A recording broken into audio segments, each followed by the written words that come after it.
Alright, so you guys asked for it, man, and it looks like Sony might be delivering exactly the standalone handheld device that you guys were wanting the PlayStation Portal to be. So let's go ahead and get to it and talk about it. Alright, so the other day, man, it was released that a new patent was filed from Sony PlayStation of what looks like a standard just DualSense controller or a DualSense Edge Pro controller with some sort of screen that is actually able to attach to the top of this controller here that could possibly be a standalone gaming device that you all have been asking for, where you guys won't need a PS5 or you won't need to remote play in order for you guys to be able to play your games. But let's go ahead and break it down even further. All right, so the first thing that we see here on the patent that I have right up here on the screen is the DualSense controller or a DualSense Edge Pro controller. Now again, this is just a patent, but essentially you would be able to use any controller that you guys will want. For example, if you had the latest DualSense Edge Pro controller like I got right here, you would be able to use that too, which will be clutch because let's say, for example, you guys got like stick drift, like the infamous stick drift that we all know can happen. You guys can just swap out the joysticks, unlike what we're actually able to do on this upcoming PlayStation Portal. But being able to just use a Pro controller in itself is a feature that I like with this whole setup, because I would still have access to all of like my custom triggers that I have here on the back, which is clutch for me when getting them W's in that Kai that I got right up here on the screen behind me. And if you like me, you got multiple controllers, and if one dies, I can easily put this one here on the charger and just swap it out for this controller right here and get right back into the game. Now, staying on this controller here, it is rumored that Sony is working on an attachable device that would actually connect right to your existing controller that would interact with this system or the game that you guys might be playing, that would actually spray out like certain scents to give you even more of an immersive gaming experience. Now, I'm gonna be honest with y'all, man, I don't really know how I feel about that yet, but I ain't gonna judge it too hard just yet until I actually experience it. But I can only imagine if you're playing like a game like Resident Evil and zombie-like games, then yeah, the smell's gonna be kind of crazy.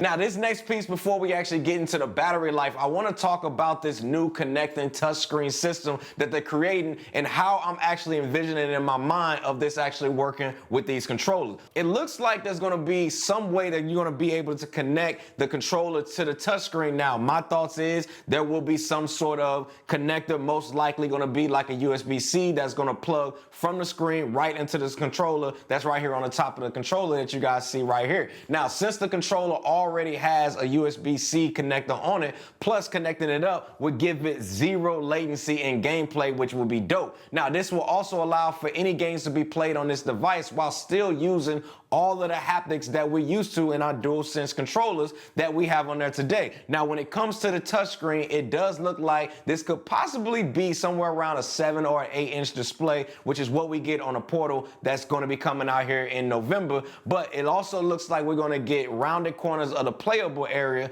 and then as far as the further area is going to be more of a bezel design. Another interesting thing that I see on this design is this small little circle area that could possibly be a front-facing camera on this screen that could be used, for example, like logging into our device using some type of facial recognition like we get on our smartphones, possibly also being able to take a photo for your PlayStation profile, and just a bunch of other features that we just have to wait and see. Now, I did mention earlier that this screen here is going to be a touchscreen device, so there could be some games that will be developed with touchscreen capabilities in the game that will enhance the entire experience of that game in general. Like, think about it, right? What if, since it's a touchscreen, you would be able to get gaming controls to be on that screen, which would allow you guys to be able to play games with or without the need to actually connect a DualSense controller at all. Now, another thing that I would personally like to see with this is the ability to give us built-in storage like we get on our smartphones. So like a 256 gig or a 512 gigabyte option. So that way we could actually download games directly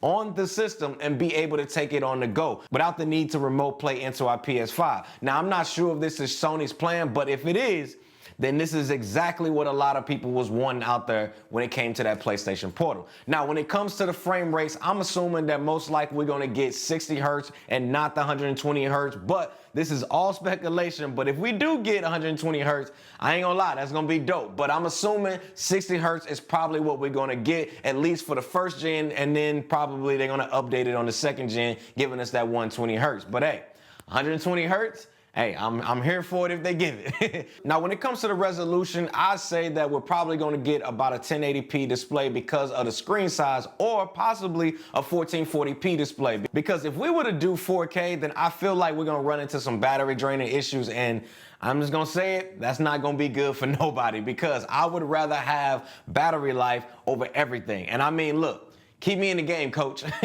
And speaking of battery, man, let's go ahead and dive into that here for a second, because I do think this is important to talk about. Now, right now with the DualSense controller, I get about 4 hours of gameplay using my controllers here untethered to my console. Now, whether that's good or whether it's bad, that's completely up to you, and that's completely subjective. But I would say for most of us to be happy, I think if PlayStation could strive for at least 6 hours of gameplay without having to charge the touchscreen, I think people would actually be okay with that time frame, because controller wise, again, these are pretty much going to die within a 4-hour window. So this will at least make sure that the screen will always outlast the controllers whenever we're gaming, especially if we're able to play games on the screen without using a DualSense controller at all, like we talked about earlier in this video. Now, the other thing that's cool about something like this whole concept that they're coming out with versus the PlayStation Portal that we talked about in previous videos would be the fact that if the DualSense controller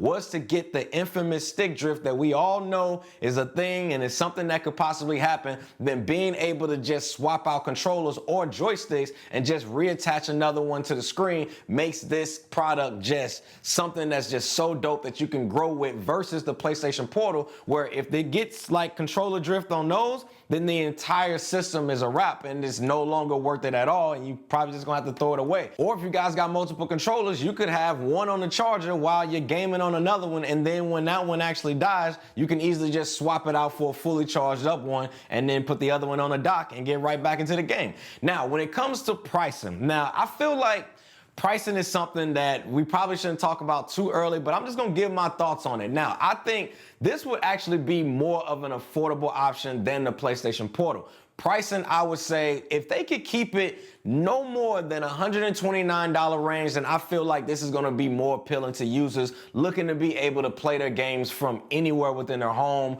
or wherever they would like to be. Because I think if they try to go the $149, especially not the $199 route, I think it may not do so well, because it would actually be competing with the PlayStation Portal at that point, and it just wouldn't make any sense. Now, when should we actually expect this product to come out? Now, I wouldn't expect this product to come out this year, as Sony PlayStation is pretty much sold up for this year with the whole PlayStation Portal release coming out in November. So with that said, I would say this project is probably coming out somewhere late next year, 2024. Probably sometime maybe around this time frame next year, as it would actually make the most sense because we're going into the holiday season. And plus, this gives this enough time for units to sell of this PlayStation Portal at first, and then release a cheaper version right behind this one, just kind of like what they do with the PlayStation 5 versus maybe an upcoming PlayStation Slim. But overall, man, I think PlayStation, in my opinion, I feel like they're moving in the right direction for its core users. And I stress